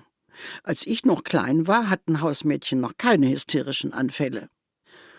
Ja, gewiss, Dolly, aber weißt du, wandte Miss Marple ganz behutsam ein, Bertie Finch ist der junge Mann ihres Herzens. Es ist also nur zu verständlich, dass die ganze Sache sie so mitnimmt. Und da ist sie kaum die Einzige, knurrte eine bärbeißige Stimme gleich hinter Miss Marples Schulter. Und als die kleine Schar herumfuhr, stand Colonel Bantry hinter ihnen mit einem äußerst grimmigen Ausdruck auf dem Gesicht. Was für eine vermaledeite Angelegenheit! »Oh, Arthur, Sie haben ihn doch wohl nicht festgenommen, oder?« »Im Augenblick steht er bis zum Verhör unter Arrest. Aber ich glaube, es ist nur eine Frage der Zeit, bis man ihn anklagen wird. Sieht ziemlich übel aus für den Jungen. Die Perlen sind immer noch verschwunden. Aber Pork hat einen Teil des Verschlusshakens im Blumenbeet gefunden, direkt vor dem Stiefelkammerfenster. Und das Schlimmste daran ist, dass Dashwood mit seiner Versicherung gesprochen hat. Und wie es scheint, waren die vermaledeiten Dinger noch nicht einmal ordentlich versichert. Die Police ist letzten Monat ausgelaufen.« »Oh, Arthur, nein!« Als sie ihre Tasse abstellte, bot Mrs. Bantrys Miene ein Bild reinen Entsetzens. »Und was bedeutet das?« »Was das bedeutet? Es bedeutet, dass ich für die für die verflixten Dinger zahlen muss. Lässt sich wohl kaum vermeiden, da es im Moment schließlich so aussieht, als hätte einer meiner Bediensteten die Perlen gestohlen. Ich werde wohl mit Bartlett und Mundy reden müssen, wenn sie wieder aufmachen, und schauen, ob wir unsere Versicherung dafür haftbar machen können. Aber da habe ich wenig Hoffnung. Dolly, sehr wenig Hoffnung.« »Wie viel waren sie wert?« fragte Mrs. Bantry. »Zwischen 3.000 und 5.000 Pfund«, antwortete Colonel Bantry im Brustton der Empörung. Raymond West pfiff anerkennend durch die Zähne. »Ach was, also hat die Dashwood gar nicht übertrieben. Ziemlich stolzes Sümmchen. Ich kann verstehen, wenn Ihre Versicherung nicht sonderlich erfreut wäre, Colonel. Und ich ebenso wenig«, versetzte er niedergeschlagen. »Ach, herrje!« Aus Miss Marples Miene sprach tiefer Kummer. Ach, herrje, dieser arme junge Mann. Wie furchtbar töricht. Und es ist ja so schwer zu wissen, was man tun sollte. »Was in aller Welt meinen Sie damit, Miss Marple?« fragte Colonel Bantry barsch. »Da ist nichts zu machen, außer in den sauren Apfel zu beißen.«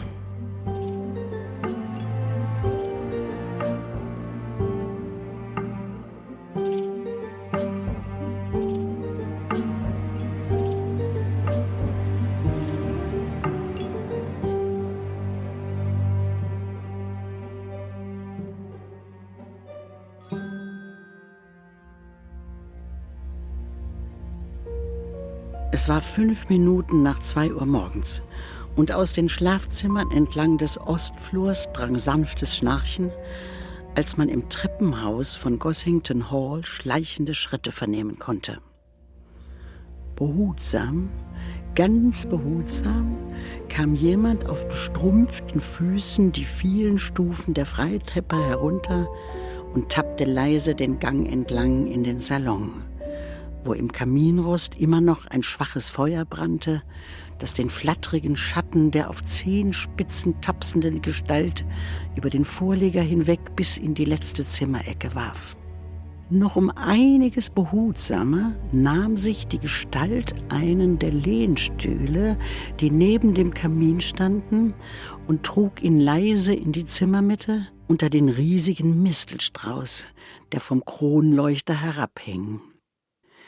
Mit einem leichten Ächzen stieg die Gestalt auf den Stuhl und langte empor. Da erklang plötzlich eine Stimme aus dem tiefen Dunkel neben dem Kamin. »Ach, seien Sie bloß vorsichtig, Mrs. Dashwood. Diese Dornen sind wirklich furchtbar spitz.« Die Frau auf dem Stuhl schrie kurz auf, taumelte wieder herab und spähte die Hand auf dem Herzen in die Finsternis. »Ach, Miss Marple? Sind Sie das? Sie haben mir einen furchtbaren Schrecken eingejagt. Was in Gottes Namen tun Sie hier? Und was in aller Welt reden Sie da über Dornen?« »Die Dornen in den Misteln«, sagte die alte Dame ernst. »Wenn ich Sie wäre, dann wäre ich äußerst vorsichtig. Sir Henry hat sich ganz garstig in den Finger gestochen.« Ich habe keine Ahnung, wovon Sie reden«, sagte Mrs. Dashwood etwas fahrig. Ich hatte diesen armen Hilfsgärtner um ein paar Mistelzweige gebeten. Wir wohnen in London, wissen Sie, und dort sind sie ziemlich schwer zu bekommen. Also dachte ich könnte ein paar auf dem Apfelbaum in unserem Garten ansiedeln. Aber dann ist so viel geschehen. Und in dem ganzen Durcheinander wollte ich die Bantrys nicht behelligen. Also dachte ich husch rasch herunter und hol mir selber welche. »Ich glaube, das stimmt nicht ganz«, sagte Miss Marple sachte. »Ich glaube, dass Sie wegen der Perlen hier sind. Deshalb habe ich hier gewartet. Ich war mir nicht ganz sicher, wer kommen würde, um sie zu holen.« Die Frau, die in der Zimmermitte stand, schwieg zwar, doch ihr Gesicht und ihr Gebaren wandelten sich so jäh, dass es nahezu verstörend war. Ihre Hand sank von der Brust hinab an ihre Seite, und der dümmliche, leicht abwesende Gesichtsausdruck war verschwunden, ersetzt von einer Art kalter Gerissenheit. Sie musterte Miss Marple abschätzend, wie um ihre Kraft und körperliche Verfassung zu taxieren. »Das würde ich an Ihrer Stelle nicht tun«, sagte Miss Marple ganz gelassen. »Ich bin sehr viel zäher, als ich aussehe, und ich habe diesen Stuhl gewählt, weil er sehr nah an der Dienstbotenklingel steht.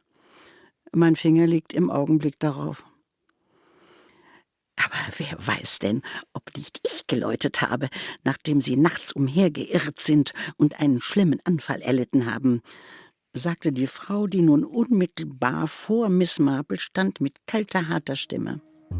»Ich weiß es«, ertönte eine Stimme hinter ihr. Die Frau wirbelte herum und das Licht ging an. In der Tür stand mit äußerst grimmigem Gesicht Constable Pork. Legen Sie das Nadelkissen weg, Mrs. Dashwood. Sie sind festgenommen.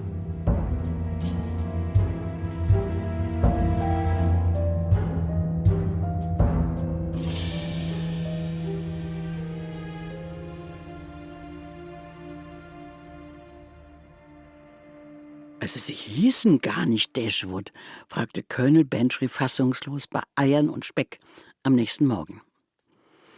Miss Marple schüttelte den Kopf. Nein. Aber es ist so leicht, einen Namen wie Dashwood anzunehmen. Einer Persönlichkeit mit einer großen, verzweigten Familie und sich dann als ein entfernter Vetter auszugeben. Aber das begreife ich nicht, sagte Mrs. Bantry. Die Perlen waren echt. Sie hatten ein Echtheitszertifikat und alles. Oh ja, vollkommen echt. Deshalb war es auch so wichtig, dass sie zurückbekamen. Und was hat sie auf die Spur der Dashwoods gebracht? Fragte Sir Henry verblüfft. Tja, mein lieber Sir Henry, eigentlich waren Sie es, sagte Miss Marple augenzwinkernd. Genauer gesagt, Ihre Bemerkung über das stachlige Grünzeug. Denn wissen Sie, Misteln haben überhaupt keine Dornen. Und das hat mich stutzig gemacht. Aber da waren die Perlen doch noch gar nicht verschwunden, sagte Raymond West. Ganz recht. Und das gehörte alles zu Ihrem Plan. Tags zuvor beim Dinner haben Sie die Perlen so auffällig wie möglich präsentiert, und dann sind Sie am nächsten Morgen in die Kirche verschwunden und haben den armen, dummen Jungen mit dem betraut, was Diebe, wie ich glaube, die Übergabe nennen. Ich weiß nicht, was Sie ihm erzählt haben. Ich nehme an, die Polizei wird der Sache auf den Grund gehen. Aber natürlich war er ziemlich knapp bei Kasse, weil er beträchtliche Spielschulden angehäuft hatte. Und junge Männer tun für Geld bekanntlich sehr törichte Dinge. Ah, die Übergabe, sagte Raymond West. Und da kommt Bertie Finch ins Spiel, nehme ich an. Nein, mein Lieber, nicht Bertie. Das Problem war, dass der Schnee alles furchtbar kompliziert gemacht hatte. Ich weiß nicht, wann Ronald herausgefunden hat, dass der Komplize nicht kommen würde.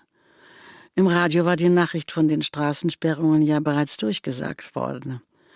Doch der Moment, als er begriff, dass der Plan gescheitert war und er die Perlen nicht aus dem Haus bekommen würde, muss für ihn recht schlimm gewesen sein. Am vernünftigsten wäre es natürlich gewesen, die ganze Sache einfach abzublasen und seine Tante wie auch immer abzufangen, bevor sie Zeta und Mordio schreien konnte. Aber ich glaube, er ist in Panik geraten. Und im Zusammenspiel mit dem Buch, das er gerade las. Der ursprüngliche Plan sah also vor, die Perlen einem Komplizen zu übergeben, fragte Mrs. Bantry, und es wie einen Einbruch aussehen zu lassen? Genau. Deshalb musste der Neffe auch zu Hause bleiben. Dann, nach ihrer Rückkehr aus der Kirche, würde Mrs. Dashwood Alarm schlagen und auf eine äußerst gründliche Durchsuchung ihrer Habseligkeiten bestehen, um allen klarzumachen, dass die Perlen nicht mehr im Besitz der Dashwoods waren. Wissen Sie, Sir Henry, ich glaube nämlich, dass Sie das alles schon einmal gemacht haben. Aber es ist nun einmal ein himmelweiter Unterschied, ob man einen Diebstahl in London vortäuscht, wo zu allen Zeiten Menschen ständig ein- und ausgehen, oder in St. Mary Mead, wo jeder Fremde auffällt. Tja, eines muss man ihm wohl lassen, sagte Raymond West gönnerhaft. Er ist zwar in Panik geraten, aber das mit dem Mistelzweig war eine ziemlich clevere Idee. Ich frage mich, wie er darauf gekommen ist. Nun, mein Lieber, antwortete Miss Marple leicht errötend, ich weiß nicht, ob es wirklich seine Idee war. Nicht seine Idee? Fragte Raymond verwundert. Wessen Idee war es denn dann? Die von Dorothy L. Sayers, antwortete Miss Marple knapp. Einen Moment lang herrschte verdutztes Schweigen. Dann ergriff Mrs. Bantry das Wort. Die Schriftstellerin? Das Buch, das der Junge gelesen hat, war doch von ihr, oder? Sie schreibt über Verbrechen in der High Society, sagte Raymond. Aber ich verstehe nicht, was das... Miss Marple errötete erneut. Ich weiß, mein lieber Raymond, dass du kein Freund von Detektivgeschichten bist. Ich aber muss gestehen, dass ich eine gewisse Schwäche für sie hege. Lord Peter Wimsey ist ein furchtbar eleganter Gentleman. Und Miss Sayers Handlungsführungen sind geradezu genial. In der Erzählsammlung gibt es eine Geschichte, in der der Dieb lose Perlen in einem Büschel Misteln versteckt. Und ich glaube, als dem armen Ronald klar wurde, dass er die Kette nicht wie geplant loswerden konnte, war der Einfall unwiderstehlich. Er kappte die Schnur, zupfte die Nadeln aus deinem Nadelkissen, Dolly, du erinnerst dich, dass sie dir ausgegangen waren, und befestigte die Perlen eilig in dem Mistelgesteck. Es war zwar ein Risiko, aber doch kein übermäßig großes. Die Bediensteten waren alle entweder in der Kirche oder mit der Vorbereitung des Weihnachtsessens beschäftigt. Ich könnte mir vorstellen, dass er die Schnur im Kaminfeuer verbrannt hat, so dass er nur noch den Verschluss entsorgen musste, den er schließlich aus dem Fenster der Stiefelkammer warf. Was ich allerdings nicht weiß, ist, ob er wirklich vorhatte, den armen Bertie Finch zu belasten. Ich glaube eher nicht. Er hatte schlichtweg Pech, dass wegen des Schnees kein Täter von außerhalb in Frage kam. Und natürlich war es ziemlich dumm von Ronald, eine Kelle aus dem Gärtnerschuppen zu benutzen, um das Fenster aufzubrechen. Das bedeutete, dass sämtliche Indizien auf sehr unglückliche Art auf den armen Bertie wiesen. »Bravo, Tante Jane«, lobte Raymond sie mit der Miene eines Sportlers, der großmütig einen Gegentreffer anerkennt. »Der Punkt geht an dich und deine Leihbücherei. Ich werde nie wieder über deinen Buchgeschmack lästern. Aber deiner Theorie, dass sie das alles schon einmal gemacht haben, muss ich widersprechen. Ich wüsste nicht, wie das gehen sollte. Sie können die Perlen ja kaum mehrmals bei der Versicherung geltend machen. Die Versicherungsgesellschaft würde es nicht mehr als einmal akzeptieren.« »Ich glaube nicht, dass es je eine Versicherung gegeben hat, mein Lieber. Das diente nur dazu, den Bantrys einzureden, dass, wenn sie nicht die Verantwortung für den Diebstahl übernehmen, die Dashwoods dafür aus eigener Tasche würden aufkommen müssen. Nein, die beiden waren schon ein gerissenes Pärchen. Major Dashwood, obwohl ich zu bezweifeln wage, dass er ein echter Major ist, reiste quer durchs Land, um nach geeigneten Zielen, ich glaube, man nennt es so, für ihr Spielchen zu suchen. Redliche, ehrenhafte Männer wie Colonel Bantry, bei denen man sicher sein konnte, dass sie auch wirklich zahlen würden, wenn ihre Hausbediensteten in Verdacht gerieten. »Vermaledeit nochmal! Habe ich nicht gesagt, der Kerl hat sich mir aufgedrängt«, raunte Colonel Bantry tief verdrossen. »Konnte mich nicht mal erinnern, ihn für Weihnachten eingeladen zu haben. Und auf einmal hatten wir sie am Hals.« »Da gebe ich Ihnen in allen Punkten recht, Miss Marple«, warf Sir Henry ein, während er sich Butter auf den Toast strich. »Ich habe heute Morgen mit Detective Inspector Slack in Mudbenham gesprochen. Unser sogenannter Major Dashwood war gar kein Major. Hieß schlicht und einfach Mr. Philip Ryder aus Friern Barnet, der mit 2 ausstehenden Haftbefehlen gesucht wurde, wenn Sie es genau wissen wollen. Er hat bei seiner Festnahme völlig die Nerven verloren, hat alles gestanden. Sie dagegen blieb ganz ruhig, war, so würde ich vermuten, die eigentliche Strippenzieherin. Ein ziemlicher Kontrast zu dem verträumten Hohlkopf, den sie uns vorgespielt hat. Als ich das letzte Mal mit ihm gesprochen habe, hatte der Inspektor ihre wahre Identität immer noch nicht herausgefunden. Aber ich bezweifle nicht, dass er sie bald kennen wird. Die beiden haben denselben Trick äußerst erfolgreich in London, Manchester und Leeds durchgezogen. Beim letzten Mal jedoch kamen ein paar unliebsame Fragen über den Verbleib des Majors in jenem Zeitfenster auf, als die Perlen verschwunden waren. Der arme Ronald, er heißt übrigens tatsächlich Ronald, muss Ihnen da wie ein Geschenk des Himmels vorgekommen sein. Jemand, dem sie das Risiko der Übergabe aufbürden konnten, während sie selbst ganz unbescholten und mit wasserdichten Alibis den Gottesdienst besuchten.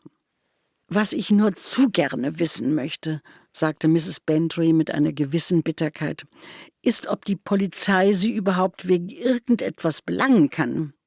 Ist es denn wirklich ein Verbrechen, seine eigenen Perlen zu stehlen? Insbesondere, wenn nicht einmal Sie selbst es waren, die den Schaden bei der Versicherung gemeldet haben?« »Tja, das ist die Frage«, sagte Sir Henry Clothering nachdenklich und strich sich über den Schnauzbart. »Aber Inspektor Slack ist ein schlauer Bursche. Und ich glaube schon, dass er Sie wegen Vorspiegelung falscher Tatsachen oder der betrügerischen Erschleichung von Gütern oder etwas Ähnlichem drankriegt. Glauben Sie mir, er wird schon dafür sorgen, dass Sie für das eine oder andere Vergehen hinter Gittern landen. Zumindest werden Sie den Perlen Lebewohl sagen müssen. Anscheinend streiten sich die Versicherungsgesellschaften schon darum, wem sie gehören.« »Ein Glück, dass wir die los sind«, seufzte Mrs. Bantry mit Genugtuung und säbelte mit einer Verbissenheit an ihrem Frühstücksspeck herum, die auf unerfüllte Rachsucht hindeutete. »Ach, übrigens, Mr. West, hat Ihre Frau denn den Frühstücksgong nicht gehört? Ich fürchte, wir halten uns hier an die Zeiten, die auf dem Lande üblich sind. Und das Frühstück wird normalerweise um 9 abgeräumt.« »Oh«, erwiderte Raymond fahrig, »wir sind nun mal keine Frühaufsteher, wissen Sie. Und vielleicht hatte sie gestern Abend 1 oder 2 Cocktails zu viel. Sie trinkt nur etwas Kaffee auf ihrem Zimmer.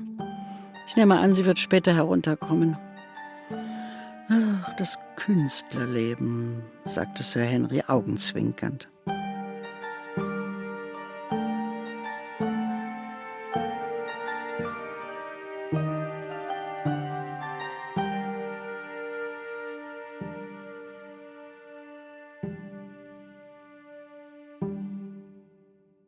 Ein paar Stunden später stand Inchs Taxi vor dem Haupteingang von Gossington Hall, während Miss Marple rührig herumwuselte, ihr Strickzeug einpackte, noch rasch das der Köchin versprochene Rezept notierte und sich von den Bantrys und Sir Henry verabschiedete.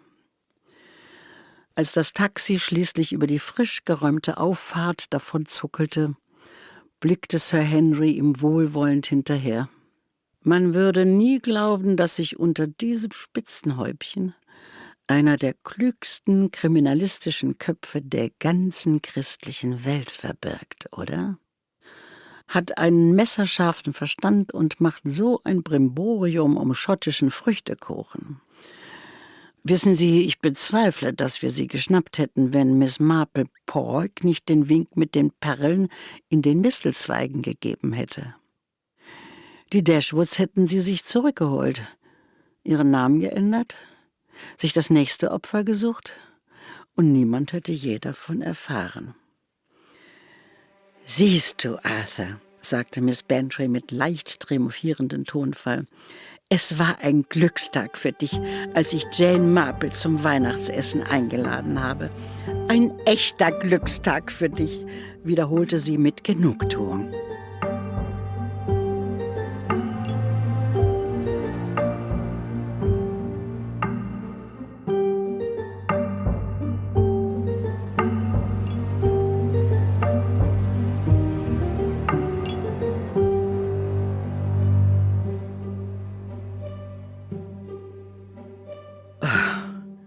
Stöhnte Joan und sank in einen Sessel in Miss Marples kleinem Cottage. »Ich bin fix und fertig und ich habe keine Ahnung, wovon.« »Das weißt du nicht, meine Liebe?« sagte Miss Marple und warf ihr einen neugierigen Blick zu.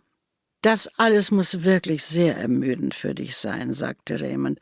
»Verbrechen und Betrug, meine ich.« »Aber wirklich, Tante Jane, das war ja ein ziemlicher Glückstreffer mit dem Mistelzweig. Ohne dich hätten die Bantrys ganz schön in der Patsche gesessen.« »Ja, mein Lieber, äußerst glücklich. Ganz zu schweigen von dem armen Bertie Finch.« Die alte Dame machte es sich im Sessel auf der anderen Seite des Kamins gemütlich und packte ihr Strickzeug aus. Und jetzt, wenn du mich entschuldigen würdest, muss ich das hier in Ordnung bringen. Ich fürchte, ich habe vorhin bei den Bentrys eine Masche fallen lassen. Und meine Augen sind leider nicht mehr das, was sie mal waren. Ich habe mit Dolly getratscht. Zutiefst verwerflich. Aber das liegt wohl in der Natur des Menschen. Und dabei habe ich mich nicht genügend konzentriert. »Was strickst du da eigentlich, Tante Jane?« fragte Joan und blickte neugierig auf das schneeweiße Gewirr, das sich über den Schoß der alten Dame breitete. »Seit wir angekommen sind, bist du schon mit deinen Stricknadeln zugange. Wird das ein Schal?« »Ein Schal? Aber nein, meine Liebe«, sagte Miss Marple, wobei ihre Wangen rosa anliefen. »Nein, kein Schal.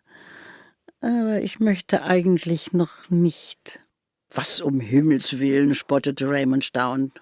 »Kommen Sie jetzt bloß nicht mit viktorianischer Prüderie, Tante Jane, und sag jetzt nicht, du strickst tatsächlich Unterwäsche oder etwas Ähnliches.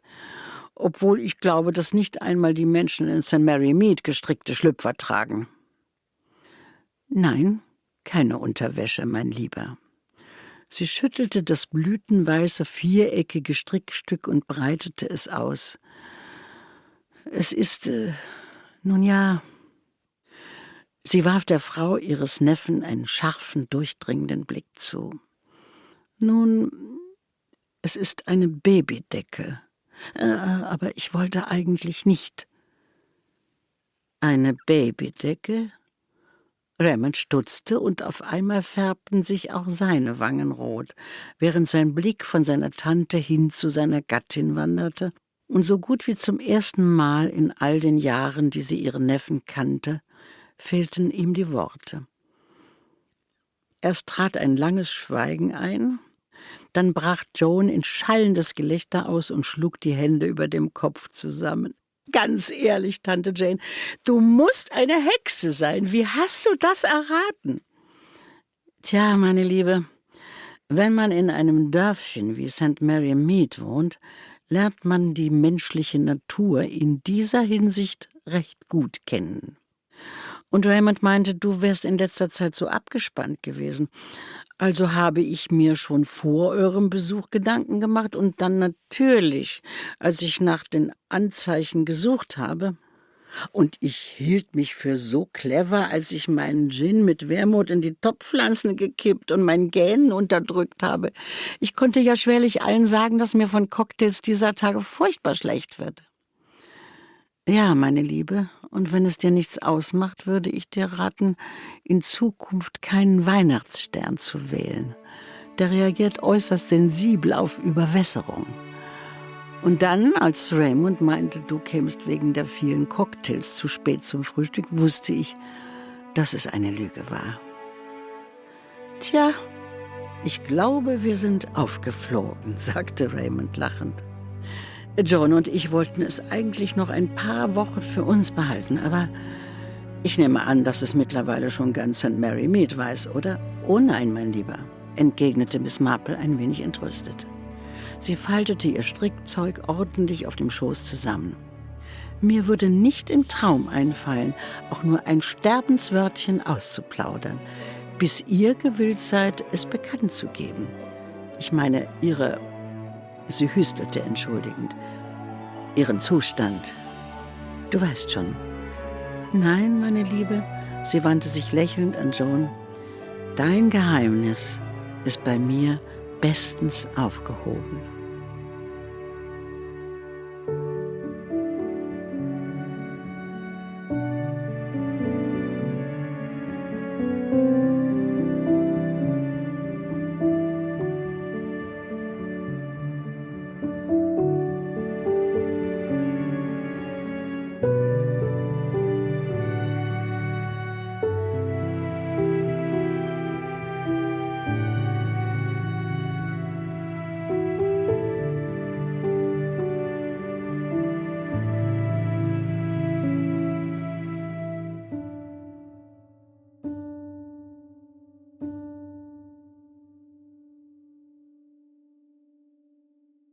Susanne ist noch am Baumkuchen mampfen, deswegen steige ich kurz ein. Wirklich nicht am Baumkuchen. Mir hat wirklich gut gefallen jetzt in der Reihe, das ist jetzt ja der dritte neue Fall für Miss Marple, den wir hier gehört haben. Die ersten beiden haben mich ja sehr auf falsche Fährten gelockt, das lange offen gelassen. Und ich finde, der ist jetzt sehr umgekehrt. Hier ist von Anfang an ziemlich klar, wer verdächtig ist. Und der Verdacht erhärtet sich dann auch. Und es geht dann vielmehr darum, eben, wo ist jetzt der Schmuck versteckt. Und ich fand das wirklich spannend, weil ich dann zwischendurch dachte, oh, das ist jetzt so klar der Verdacht. Dann ist es vielleicht doch was ganz anderes. Aber doch. Für dich war von Anfang an klar, dass das ein Scam ist mit den verschwundenen Juwelen? Ja, ich fand die beiden wurden ja schon, das Ehepaar wurde so eingeführt. Geht dann darüber weiter, dass der junge Mann da nicht mit in die Kirche geht. Wie auch dann so, hat natürlich auch viel mit Miss Marple zu tun, wie sie dann schon von dem Versicherungsbetrug erzählt, mit dem Motorrad, den sie mitbekommen hat. Na, das sagt sie ja nicht. Die haben sich ja nur geirrt. Ja, genau. Die haben so schön schöne Geschichte. So schön verpackt, genau. Da hat man sich leider nur gehört, zufällig ausgehendes Motorrad. Zum Glück war es wieder da. Ja. Genau. Da fand ich so ganz viele Hinweise. Muss übrigens sagen, ich finde da ganz gut getroffen, diese Weihnachtsgeschichte, also eher dieses Weihnachtssetting. Die Miss Marple ist für mich ein bisschen wie so eine passiv-aggressive Tante, die zu allen blöden Bemerkungen macht, und wann heiratest du mal? Nein, diese ganze, wie sie das so lang und breit erzählt über diesen Versicherungsbetrug, passiv-aggressiv, was ja Leuten schon geschehen ist, in dem Moment, wo er noch gar nicht klar ist. Es wird ja noch gesagt, das ist jetzt ein echter Fall. Und auch wie es immer wieder sagt, der arme junge Mann. Also ich finde, das ist schon so die eine ein bisschen unangenehme Tante. Am Schluss natürlich sehr positiv mit der Babydecke, die sie gestrickt hat und es dann schon gemerkt hat. Finde ich irgendwie für mich, das ist doch so eine Weihnachtszeit, doch, sowas kennt man. Du findest das passiv-aggressiv? Das ist doch ihr großer Konflikt, dass sie weiß, was passiert ist, aber die Menschen für bestimmte Sachen ja nicht verurteilen möchte. Eben den armen jungen Mann zum Beispiel. Führt ihn ja damit nicht vor oder liefert ihn nicht ans Messer. Im Gegenteil, sie versucht ihn ja so lange wie möglich zu schützen. Naja. Ich glaube, es hat natürlich auch damit zu tun, dass wir jetzt in der Geschichte nicht eintauchen in Miss Marples Perspektive. Genau. Im Vergleich zu den ersten beiden, oder?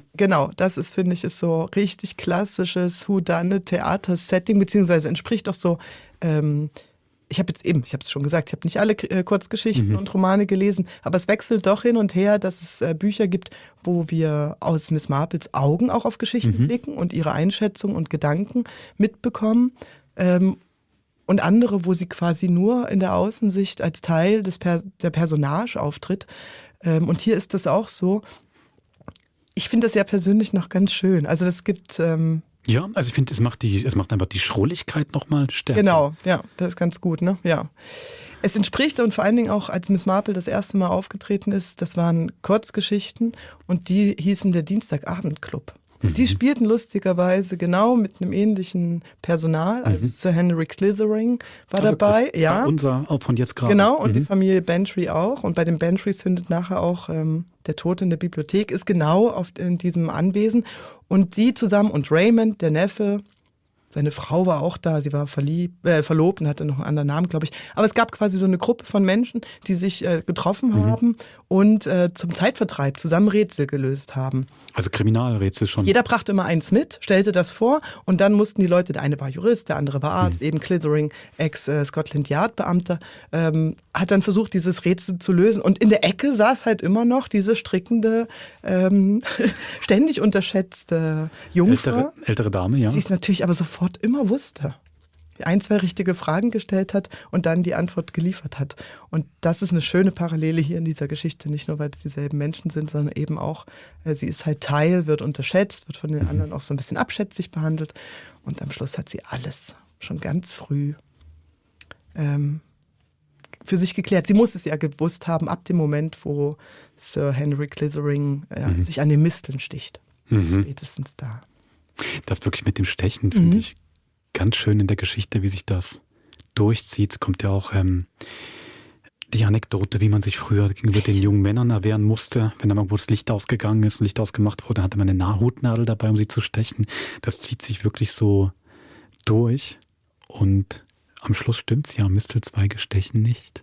Bis dann zur Drohung am Schluss auch mit den Nadeln, wie wir dann Miss Marple zur Leibe rücken.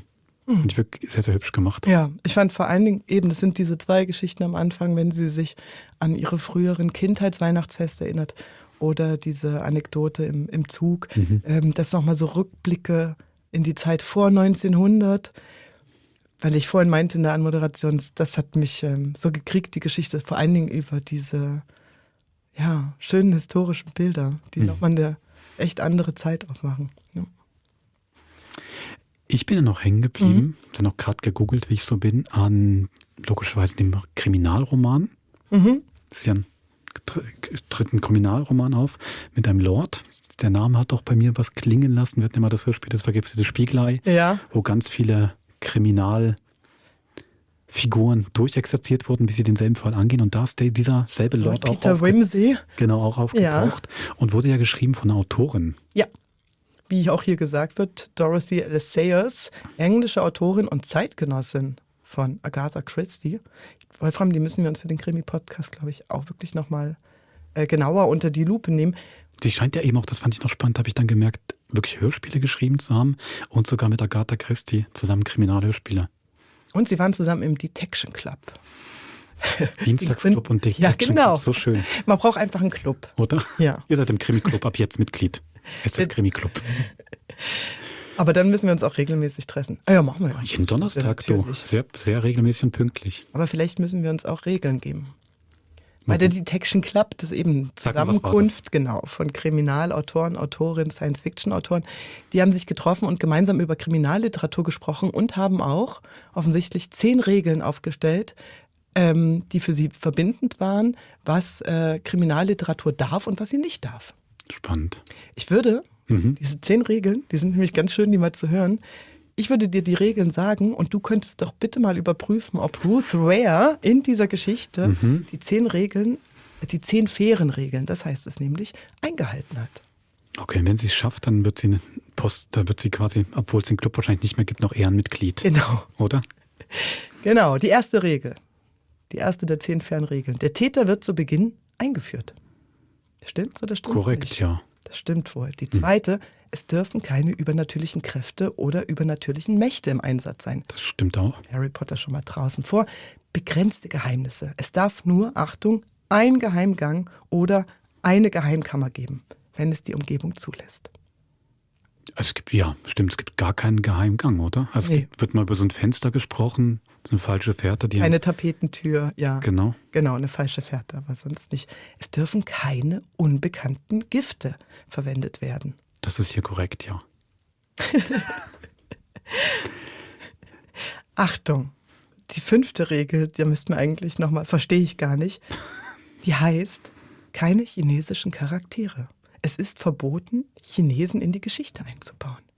Zum Glück machen wir es nicht bei der Jadekaiserin. Aber jetzt wirft das nochmal ein ganz anderes Licht auf die Jadekaiserin.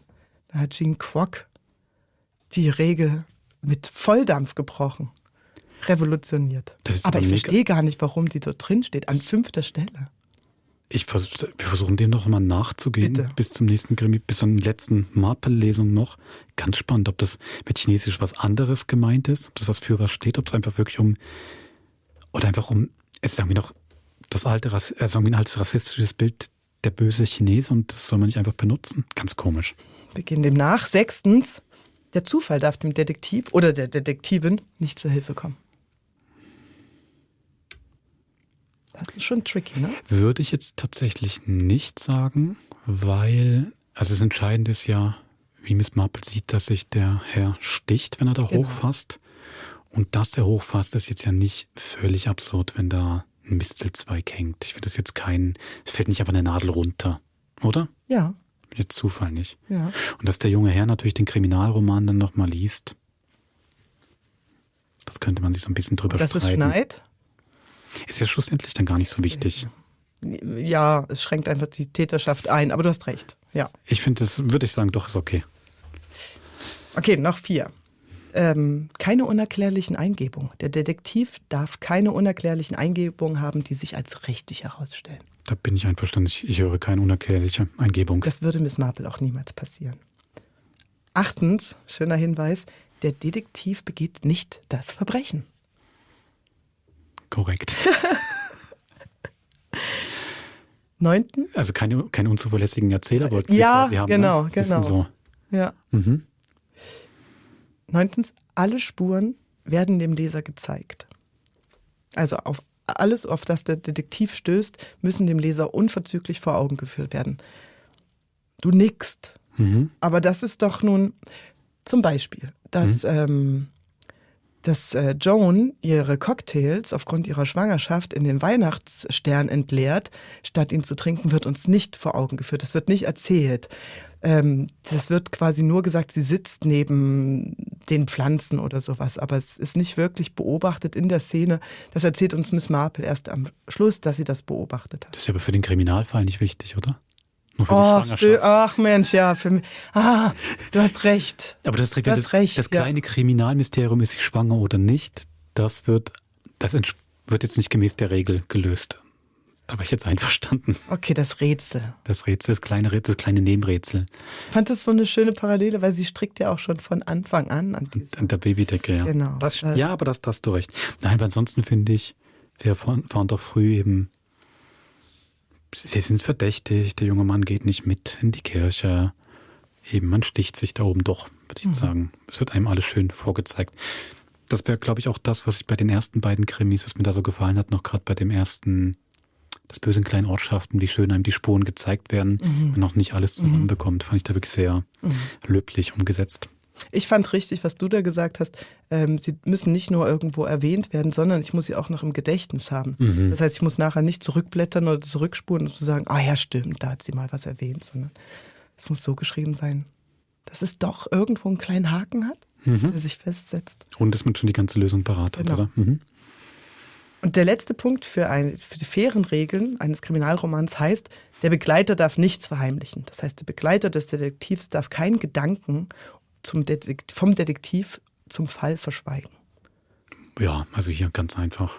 Sie hat keinen Begleiter, hat sie auch nie in den Margaret Rutherford-Film, hat sie einen Begleiter, der hat die Schauspielerin selber einschreiben lassen. Agatha Christie war übrigens mit diesem Film anfangs nicht so zufrieden. Ah ja? Ja, weil es auch nur ein einziger, es gibt 4 mit Margaret Rutherford und nur ein einziger, der allererste, basiert wirklich auf einer Miss Marple-Geschichte. Der Rest sind Adaptionen von Hercule Poirot-Geschichten. Und eines, glaube ich, ganz frei abgemacht. Spannend aber, dass sie da einverstanden war. Das klang eben für mich, also genau, eben. Ich weiß nicht, wie begeistert sie war. Aber die BBC hat das dann, glaube ich, später, ein Jahr 10 später nachgeholt und hat dann sehr detailgetreu an der Vorlage der Bücher gearbeitet. Aber der Begleiter des Detektivs darf nichts verschweigen, was der Detektiv denkt. Aber jetzt überleg doch mal, Dr. Watson, der weiß ja oft überhaupt nicht, was Sherlock Holmes denkt. Und Hastings, der Begleiter von Hercule Poirot. Ist nicht umgekehrt, dass der Begleiter nichts verschweigen darf gegenüber dem Detektiv?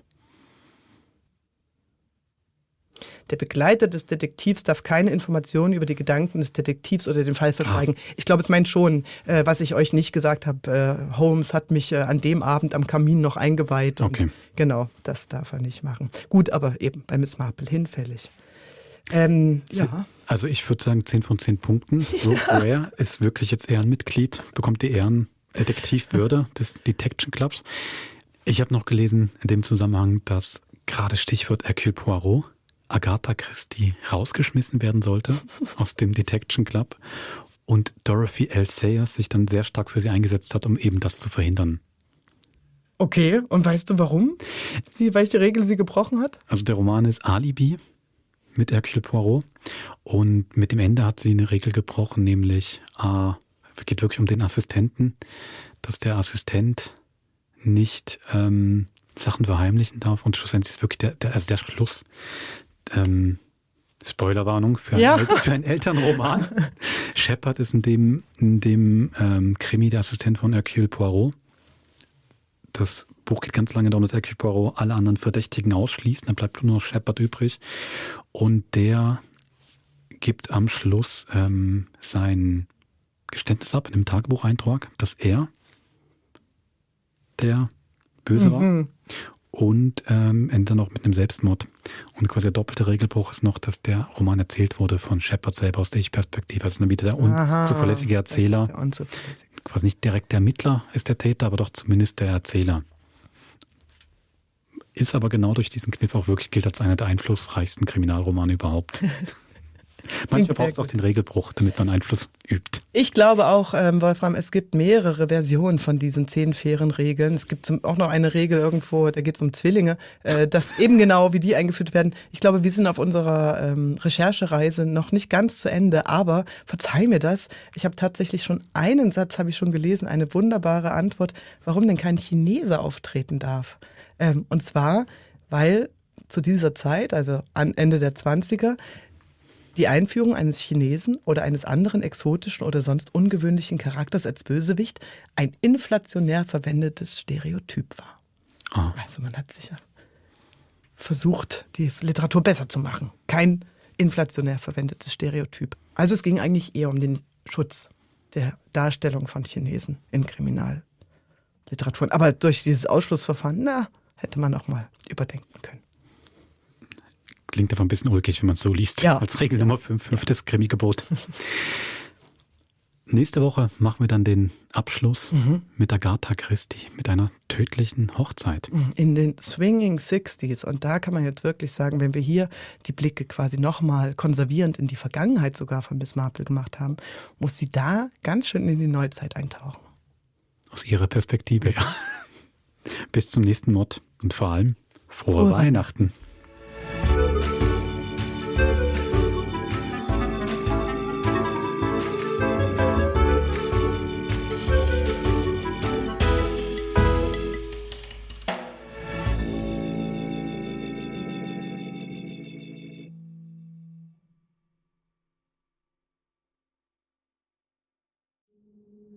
Das war ein Podcast von SRF. Produziert im Auftrag der SRG.